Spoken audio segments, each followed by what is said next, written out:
सबसे पहले हमने आपको बताया था पर्सनल प्रोनाउन और रिफ्लेक्सिव प्रोनाउन के बारे में। अब हम आपको बताएंगे डिमॉन्स्ट्रेटिव प्रोनाउन के बारे में। तो आइए, डिमॉन्स्ट्रेटिव प्रोनाउन होते क्या है। डिमॉन्स्ट्रेटिव प्रोनाउन, डिमॉन्स्ट्रेटिव प्रोनाउन आपके कुल 5 होते हैं। वैसे जनरली यूज 4 का होता है, पर 5 होते हैं। एक आपका दिस होता है, एक आपका दैट होता है, एक आपका दीज होता है, एक आपका दोज होता है, एक आपका सच होता है। यानी कि एक आपका होता है दिस और एक होता है आपका दैट, एक होता है आपका दीज, एक होता है आपका दोज, एक होता है आपका सच। जनरली इसकी प्रयोग इतना खास नहीं है, परंतु ये 4 हैं, दिस, दैट, दीज, दोज। हम आपको बता दें कि जो दिस का प्रयोग हम करते हैं वो किसी निकटतम वस्तु के लिए हम करते हैं। जैसे मान लो आपके पास, आप बेड पे बैठे हैं, आपका बेड पे आपका मोबाइल रखा हुआ है। जब आप अपनी मोबाइल रखा हुआ है आपके पास, तो आप कहेंगे कि यह मेरा मोबाइल है, क्योंकि जो आपके निकटतम रखा है, ना कि वह बोलोगे। आप बोलोगे यह मेरा मोबाइल है, तो आप बोलोगे इंग्लिश में दिस इज माई मोबाइल। यही कोई वस्तु, आपकी किताबें आपसे दूर रखी हुई हैं, तो आप बोलोगे वो मेरी किताब है, तो आप बोलोगे दैट इज माई बुक। यानी कि जब कोई वस्तु आपके करीब होती है, पास होती है, तो यह के सेंस में हम दिस का प्रयोग करते हैं। जब कोई वस्तु आपसे दूर होती है, तब हम वह के सेंस में दैट का प्रयोग करते हैं। यानी कि जब कोई वस्तु आपके नियर होगी तो आप दैट का प्रयोग करेंगे। सॉरी, जब आपसे वस्तु कोई फार अवे, फार होगी, दूर होगी, यानी कि जब दिस यानी कि पास होगी, यानी कि नियर होगी, तो आप दिस का प्रयोग करेंगे। और ध्यान रहे, दिस और दैट दोनों ही सिंगुलर प्रोनाउन होते हैं, जो सिंगुलर नाउन के लिए प्रयोग होते हैं। यानी कि ये दोनों कैसे हैं आपके सिंगुलर। ध्यान रहे, सिंगुलर नहीं बोलते हैं। जब हम किसी चीज की प्रोनाउंसिएशन करते हैं, तो आपकी करेक्ट प्रोनाउंसिएशन होती है, वो आपकी मेन पार्ट होती है आपकी अंग्रेजी का। इससे आपको पता चलता है कि आपकी इंग्लिश है वो आपकी किस लेवल की है। यदि आपकी प्रोनाउंसिएशन इंग्लिश में गलत है, तो उससे आपकी जो इंग्लिश है उसका आकलन किया जा सकता है। क्योंकि अगर आपकी प्रोनाउंसिएशन गलत रहेगी, तो ज़्यादातर चीज़ों को सामने वाले इंसान को समझने में प्रॉब्लम्स आएंगी। तो सबसे पहले आप बात आती है इंग्लिश को पढ़ने में, तो बात आती है सिंगुलर पढ़ते हैं। इसको सिंगुलर नहीं बोलते हैं, इसको बोलते हैं सिंगुलर। कैसे? सिंगुलर और प्लूरल, सिंगुलर और प्लूरल। ठीक वैसे ही ये दीज होता है, वो दिस का प्लूरल है, और दैट है, वो दोज है, वो आपका दैट का प्लूरल है। तो ये दोनों कैसे हैं? आपके प्लूरल हैं। सच के बारे में हम आपको बाद में बात करेंगे।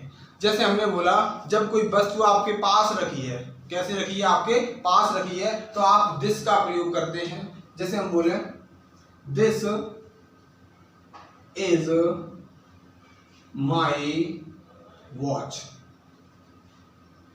यह मेरी घड़ी है। यदि घड़ी है जो आपके निकट रखी है, तब आप दिस का प्रयोग करेंगे। यदि बाय चांस मान लीजिएगा कि जो घड़ी है वो आपसे दूर रखी हुई है, आप कहना चाहते हैं कि वह मेरी घड़ी है। मान लो अलमारी में रखी हुई है और आप बैठे हैं बेड पे, तो आपसे थोड़ी दूरी पर हुई आपकी घड़ी, तो आप बोलोगे दैट इज माई वॉच। यानी कि आप कैसे बोल सकते हो? दैट इज माई वॉच, यानी कि वह मेरी घड़ी है। ध्यान रहे, जो दिस और दैट दोनों ही सेंटेंसेस आपकी करेक्ट हैं, बिकॉज इन दोनों में डिफरेंट क्या है, वो आपका ये है कि जो दिस है वो नियर दिखा रहा है। क्या दिखा रहा है? नियर। को कोई वस्तु है वो रखी है, वो कैसे रखी है? आपके पास में, जिसके कारण आपने यूज किया है सेंटेंस में आपका दिस। परंतु जो दैट है वो दिखा रहा है कि जो घड़ी है वो आपसे दूर रखी हुई है, इसलिए आपने वाक्य में दैट का प्रयोग किया है। ऐसे ही आइए जानते हैं हम आगे नेक्स्ट चीजें क्या होती हैं।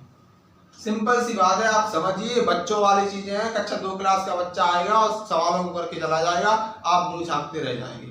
सबसे पहले focus on the goal, not to be obstacle. अपने गोल पे ध्यान रखिएगा। बाधाएं तो जीवन में सब किसी के पास आती रहती हैं। हमारे पास भी समस्या है, आपके पास भी समस्या है, आपकी गर्लफ्रेंड के पास भी समस्या है ना, कि तुम्हें छोड़ना है या नहीं छोड़ना है। ठीक वैसे ही आपकी मम्मी पापा के पास समस्या है कि तुम्हें रोटी कब तक खवानी है, खिलानी है, या फिर लात मार के भगा देना है। है ना। समस्याएं जीवन में हर किसी के पास है, तो समस्याओं को फोकस ना करिए, समस्याओं की वजह से आप अपने गोल पर फोकस करिए। तो सबसे पहले दिस का प्रयोग हमने बताया। अब ठीक हमने बताया दिस का प्लूरल होता है आपका दीज, मतलब जब नाउन बहुवचन होगा, कैसा होगा, प्लूरल होगा नाउन, तब आप प्रोनाउन का प्रयोग कैसा करेंगे, प्लूरल। सपोज करो हमने कहा यह पेन है, तो आप बोलोगे दिस इज पेन। हमने कहा यह पेंसिलें हैं, तो अब तब आप बोलोगे दीज आर पेन्स। सिंपल।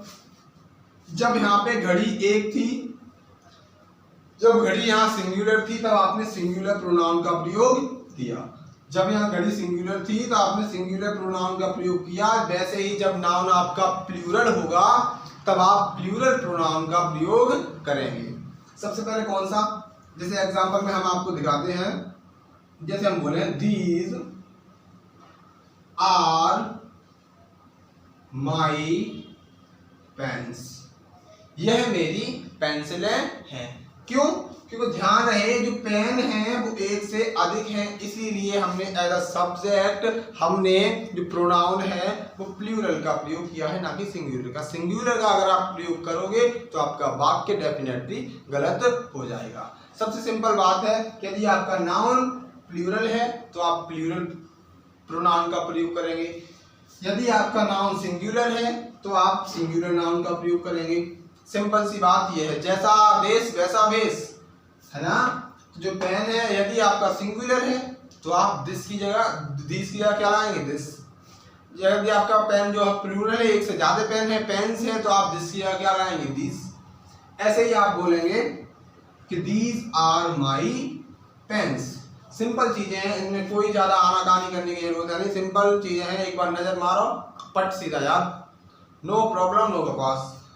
तो सीधी सीधी बात है, दिस इज माई वॉच, यह मेरी घड़ी है, यानी दिस निकटता प्रदर्शित करता है, और जो हमारा दैट है वो दूरी बताता है, यानी कोई वस्तु है वो आपसे कैसे रखी है, दूरी पे रखी है। तो यह दर्शाएगा वो आप क्या होता है, कोई वस्तु है वो आपके निकट रखी है। सिंपल। इसी तरह हम आते हैं आपके अपने नेक्स्ट प्रोनाउन के टाइप पे। इसके बाद आता है आपका सबसे फर्स्ट टाइप होता है आपका पर्सनल प्रोनाउन, फिर आता है आपका रिफ्लेक्सिव प्रोनाउन। हम आपको दोनों बता चुके हैं, आप अपने हमारे वीडियोस को जाके आप वॉच कर सकते हैं। और तीसरा नंबर का जो आपका था वो था आपका डिमॉन्स्ट्रेटिव प्रोनाउन। हमने आपको डिमॉन्स्ट्रेटिव प्रोनाउन के बारे में भी अभी आपको बता दिया है। अब इसके बाद आता है आपका relative pronoun. That is a very important pronoun for our chapter, because relative pronoun are used in many sentences. So आप देखिएगा जो हमारा रिलेटिव प्रोनाउन है, यानी कि रिलेटिव। अच्छा भैया, रिलेटिव का मतलब क्या होता है, संबंध। संबंध का मतलब एक दूसरे का, एक व्यक्ति का दूसरे व्यक्ति से संबंध जोड़ना। संबंध कहलाता है जब दो व्यक्ति जो होते हैं वो आपस में संबंधित होते हैं, है ना, संबंधों के कारण, है ना। कोई आपका जीजा है, कोई आपका साला है, कोई आपका पापा है, कोई आपका मम्मी है, कोई आपका ताऊ है, कोई आपका चाची है। ये सारे क्या, दो व्यक्ति को जोड़े रखे है, कौन, संबंध। किसके कारण जुड़े हुए हैं, संबंधों के कारण। तो ठीक वैसे ही आपका जो रिलेटिव प्रोनाउन है वो दो सेंटेंसों को आपस में जोड़ने का काम करता है। मतलब यदि सेंटेंस, कितने सेंटेंसों को, दो सेंटेंसों को, पहला सेंटेंस और दूसरा सेंटेंस, उन दोनों को जोड़ने का काम कौन करता है आपका, वो आपका करता है रिलेटिव प्रोनाउन। कौन करेगा भैया, रिलेटिव प्रोनाउन। यानी कि दो अलग अलग सेंटेंसेस को जोड़ने का कार्य कौन करेगा, दो सेंटेंसेस को जोड़ने का कार्य कौन करेगा, आपका करेगा रिलेटिव प्रोनाउन। अब रिलेटिव प्रोनाउन कौन कौन से होते हैं, आइए हम आपको बताते हैं। एक होता है आपका हु, फिर आता है आपका whom, फिर आपका आता है whose। ऐसे नहीं, ऐसे लिखते हैं। पहला आएगा आपका who, फिर आएगा आपका whom, फिर आएगा आपका whose, और फिर आएगा आपका that, और फिर आएगा आपका which। कुल ये 5 हमने आपको रिलेटिव प्रोनाउंस बताए हैं। अब आपने कहा कि सर बता तो दिया पर हमें तो नहीं पता कि इनका इस्तेमाल कैसे करना है, how to use in sentences, है ना। Don't worry, I will make you understand. हम आपको बताएंगे कि इनका प्रयोग किसी भी वाक्य में कैसे करते हैं और कहाँ नहीं करते हैं। तो आप बने रहिएगा, देखते रहिएगा वीडियो। तो जो हु है वो ध्यान रहे किसके लिए मतलब प्रयोग किया जाएगा सेंटेंस में, व्यक्ति के लिए। किसके लिए? पर्सन के लिए। यूज किसके लिए किया जाएगा? पर्सन के लिए। और कौन से रूप में? सब्जेक्ट के रूप में। किसके लिए? पर्सन के लिए, सब्जेक्ट के रूप में। और जो आपका हुम है वो प्रयोग तो होगा आपका पर्सन के लिए, परंतु कैसे रूप में? ऑब्जेक्ट रूप में। कैसे रूप में? ऑब्जेक्ट रूप में। यानी कि जो पर्सन का एज अ सब्जेक्ट प्रयोग होगा वो आपका हु होगा, ऑब्जेक्ट में प्रयोग होगा पर्सन के लिए वो आपका हुम होगा, और जो अधिकार दिखाएगा यानी कि पर्सन के लिए ही वो हुज, ये आपका पजेशन के लिए इस्तेमाल होगा। बोले हम हुज पेन, किसकी पेन, है ना। तो बोले सर दिस इज माइन, ये मेरी है ना। तो ये क्या दिखाएगा? आपका अधिकार। अधिकार के लिए किसके लिए प्रयोग हुआ? ये पजेशन। किसके लिए? पजेशन बताने के लिए आप हुज का प्रयोग करेंगे, है ना। अच्छा, अब बात ध्यान आती है दैट की बहुत सारी कंडीशनें होती हैं जिनमें you will have to apply only that in a sentences, because समझिएगा बात को। वैसे हम दैट का प्रयोग आप जानवरों के लिए करते हैं। किसके लिए करते हैं? जानवरों के लिए। और विच का प्रयोग हम नॉन लिविंग चीजों के लिए करते हैं। किसके लिए? नॉन लिविंग को मतलब है जो ना सांस ना ले सके, ना हिले ना डुले, जैसे कुर्सी, है ना, मोबाइल, हमारे हाथ में मारकर इसको जहां पटक दो वहीं पे डरो रहना है। क्यों? क्योंकि ये नॉन लिविंग है ना। ये ना ब्रीथ कर सकता है ना ही आपको लात मार सकता है, ना ही घूसा मार सकता है, क्योंकि नॉन लिविंग है, कोई रिएक्ट नहीं कर सकता। जहां आप रखोगे वैसा का वैसा ही आपको सुबह रखा हुआ मिलेगा। एक होता है आपका वॉट, यानी कि वॉट का प्रयोग हम भाववाचक संज्ञा के लिए करते हैं। और भाववाचक संज्ञा बेसिकली आपको पता है जिसे हम इंग्लिश में बोलते हैं एब्स्ट्रैक्ट नाउन। इसके लिए करते हैं हम एब्स्ट्रैक्ट नाउन, ठीक है ना।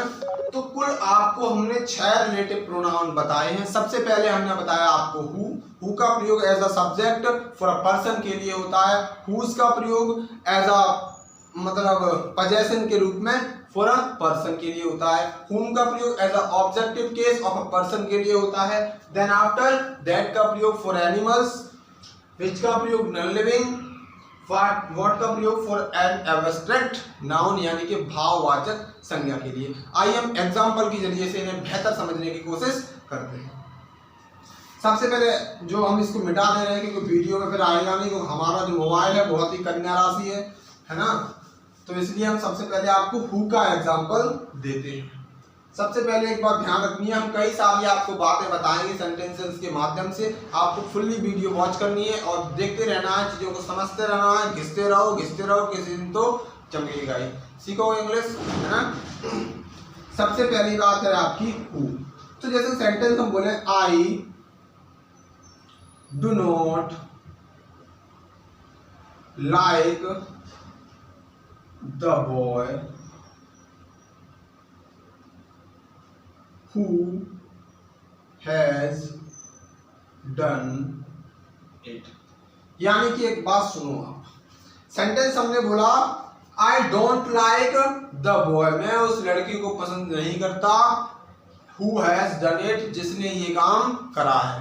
यानी कि एक बात ध्यान रखिए, आपने तो देख लिया कि यहाँ जो द बॉय है वो पर्सन है, पर्सन के लिए एज अ सब्जेक्ट हमने प्रयोग करा हु, परंतु हु क्यों करा, कैसे पता करा एज अ सब्जेक्ट प्रयोग हुआ है। तो आप देखिए एक रामबाण तरीका है, जहां भी आपकी सब्जेक्ट और वर्ब बराबर बराबर रहे तो वहां ऑब्जेक्टिव का केस का प्रयोग होता है सेंटेंस में।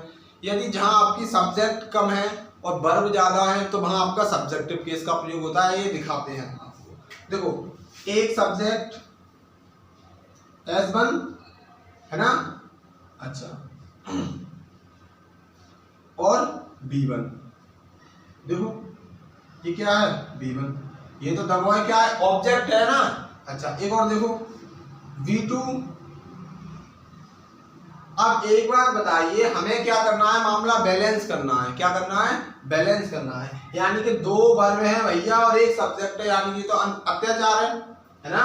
तो आपको क्या करना पड़ेगा, एक सब्जेक्ट और दो वर्ब के लिए दो वर्ब और दो सब्जेक्ट करने पड़ेंगे। और हमने बताया है जब व्यक्ति आपकी पर्सन के बारे में बात हो रही है तो हमने बताया आपको as a person, sorry who को प्रयोग हम किस लिए करते हैं, for person. As a subjective case में तो आपका जो हु है वो यहाँ पे आ जाएगा। यदि आपका ऐसा होता कि दो सब्जेक्ट होते और एक वर्ब होता तो आपका पर्सन के लिए जो आपका ऑब्जेक्टिव केस आता वो आता आपका हु। ठीक है ना। अच्छा, I don't like the boy who has done it. और ध्यान रहे जो हु के बाद जो आप वर्ब लगाएंगे वो हु से पहले जो एंटीसीडेंट दिया है उसके कारण आती है। अगर एंटीसीडेंट आपका प्लूरल है तो आप प्लूरल वर्ब का प्रयोग करेंगे, सिंगुलर है तो सिंगुलर वर्ब का प्रयोग करेंगे। आप देखिए हु से पहले आपका एंटीसीडेंट कैसा है, सिंगुलर है, द बॉय यानी कि एक लड़का है तो इसलिए आपने यहाँ पे हैज का प्रयोग किया। यदि यहाँ पे होता दीज बॉयज यानी कि दो एक से अधिक लड़के होते तो आप यहाँ पे प्रयोग करते हैं हु हैव। यानी कि जो रिलेटिव प्रोनाउन से पहले जो भी एंटीसीडेंट दिए होते हैं हम वर्ब का प्रयोग उनके मुताबिक सेंटेंस में करते हैं। एक और देखिए इसी का हम बता देते हैं आपको, I do not like those boys who have done it। यानी कि I don't like those boys who have done it। यानी कि आपको देखना है जो आपका रिलेटिव प्रोनाउन है उससे पहले जो आपका एंटीसीडेंट दिया है यानी कि द बॉयज, जो वर्ब आएगी वो इसके अकॉर्डिंग आएगी ना कि इसके अकॉर्डिंग। रिलेटिव प्रोनाउंस का कार्य होता है केवल दो वाक्यों को जोड़ना। रिलेटिव प्रोनाउंस का कार्य होता है केवल दो वाक्यों को जोड़ना, ना कि वर्ब उसके कारण आएगी। जो वर्ब आएगी वो आपकी रिलेटिव प्रोनाउन से पहले जो ठीक आपका एंटीसीडेंट दिया होता है। क्या दिया होता है आपका एंटीसीडेंट, वर्ब उसके कारण आती है। तो जो दोज बॉयज के कारण जो वर्ब आई है वो आपकी हैव आई है। यहाँ पे द बॉय के कारण जो वर्ब आई है वो आपकी हैज आई है। केवल एंटीसीडेंट जैसा होगा वैसा ही आपका वर्ब होगा, यानी कि जैसा बाप होगा वैसा ही बेटा होगा, वैसे ही यहाँ पे जैसा आपका एंटीसीडेंट होगा वैसा ही आपका वर्ब होगा। किसके बाद, रिलेटिव प्रोनाउन के बाद। अब हम बात करते हैं आपकी दूसरा, हमने बताया था आपको whom। क्या बताया था आपको, whom, कि whom का प्रयोग हम कहाँ पे करेंगे। तो ध्यान रहे whom का प्रयोग में as a objective case for a person in a sentence use करते हैं, राइट। तो हम सबसे पहले देखते हैं, तो हम बोले जैसे कि this is the boy whom I saw in the market yesterday। हम बोले this is the boy whom I saw in the market yesterday, यानी कि यह वही लड़का है जिसे मैंने कल बाजार में देखा था। अब एक बात ध्यान रहे, जो जिसे शब्द प्रयोग हुआ है वो लड़के के लिए हुआ है। किसके लिए हुआ है, लड़के के लिए। अब ध्यान रहे जिसे देखा किसने था, मैंने, यानी कि दूसरे वाक्य का सब्जेक्ट कौन हो गया, मैं, है ना। और पहले वाक्य का सब्जेक्ट कौन हो गया, दिस। यानी कि अब हमें इतना तो पता है कि व्यक्ति के लिए हमें एज अ सब्जेक्ट वाले प्रोनाउन की आवश्यकता नहीं है, या कि जो कोई आपका हु है।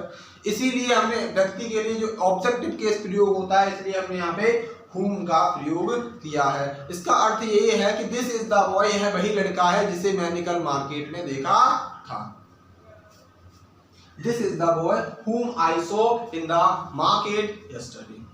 ठीक उसी तरह अब आता है आपका whom का प्रयोग। समझ में आया, कोई दिक्कत वाली बात नहीं है। कमेंट बॉक्स में करके बताओ अगर चीजें समझ में ना आए। 36 वीडियो एक चीज की बना के दूंगा आपको, है ना। तो पढ़िएगा, कैरी ऑन। अब आप देखिएगा नेक्स्ट चीज, हु समझे आप, whom समझे। अब आपको समझाते हैं हम आपका दैट। क्या बताते हैं हम आपको, दैट। हमने आपको बताया था जो दैट का प्रयोग होता है वो सिंपल किसके लिए होता है, जानवरों के लिए, यानी कि फॉर एनिमल्स, किसके लिए, जानवरों के लिए, है ना। जैसे हम बोले सिंपल है, एक सेंटेंस है आपका simple, this is the cow that I bought yesterday, यानी कि यह वही गाय है जिसे मैंने कल खरीदा था, यानी कि दिस इज द काउ, है ना, that I bought yesterday. Simple ही बात है, गैया बछियन भैंसिया वगैरह, है ना, इन सब के लिए आपको प्रयोग करना है किसका, दैट का। किसका प्रयोग करना है, दैट का, यानी कि for an animals you will have to use that as a relative pronoun in a sentences. So हम आगे बात करते हैं, आपके दैट हो गया, यानी कि हु हो गया आपका, हुज हो गया आपका, दैट हो गया। अब आप बात करते हैं हम आपके आगे इसकी सेंटेंस की जो नेक्स्ट आता है वो आता है आपका विच। किसका, विच। तो हमने आपको बताया था जो विच होता है इसका प्रयोग नॉन लिविंग के साथ होता है। किसके साथ होता है, नॉन लिविंग, यानी जो वस्तुएं हाथ पांव नहीं डुला सकती, ना ही एक स्थान से दूसरे स्थान में जा सकती है, ना ही सांस ले सकती हैं, उन्हें हम नॉन लिविंग कहते हैं, है नहीं। तो हम बोले हम कि जैसे कि this is the pen, this is the pen which I bought yesterday, यानी कि यह वही पेन है जिसे मैंने कल खरीदा था। सिंपल सी बात है, विच का प्रयोग नॉन लिविंग चीजों के साथ, पेन आए, मार्कर आए, मोबाइल आए, है ना, इन सारी चीजों के साथ आपका प्रयोग करेंगे किसका, विच का। ऐसे ही आपका होता है वॉट। क्या होता है, वॉट। वॉट का प्रयोग किसके लिए होता है, एब्स्ट्रैक्ट नाउन। किसके लिए होता है भैया, एब्स्ट्रैक्ट नाउन। अब एब्स्ट्रैक्ट नाउन कौन से होते हैं, जिन्हें ना तो हम छू सकते हैं, ना ही देख सकते हैं, ना ही उनमें लात मार सकते हैं और ना ही घूसा मार सकते हैं, है ना। वो सारी चीजें एक्चुअली क्या करती है, एब्स्ट्रैक्ट नाउन। जैसे कि हवा हो गई, है ना, आपने कुछ कहा, है ना, अब वो हो गया जिसके से वर्ब होती है ना। और आपकी जैसे कि हमने कहा एब्स्ट्रैक्ट नाउन लव हो गया आपका, है ना, प्यार, छू सकते हो उसको, केवल महसूस करते हो, यानी कि आप जो चीज को महसूस कर सकते हो वो सारी चीज क्या आती है, आपकी एब्स्ट्रैक्ट नाउन आती है। जैसे कि आपका एयर हो गया, पॉल्यूशन हो गया, है ना, ऑनेस्टी हो गई, आपका लव हो गया, है ना, ये सारी की सारी चीजें कैसे आई आपकी एब्स्ट्रैक्ट नाउन में। आप एग्जाम्पल के जरिए से समझ सकते हैं। अच्छा आप देखिए, जैसे मैं सेंटेंस बोलूं आपका, आई डू नॉट अंडरस्टैंड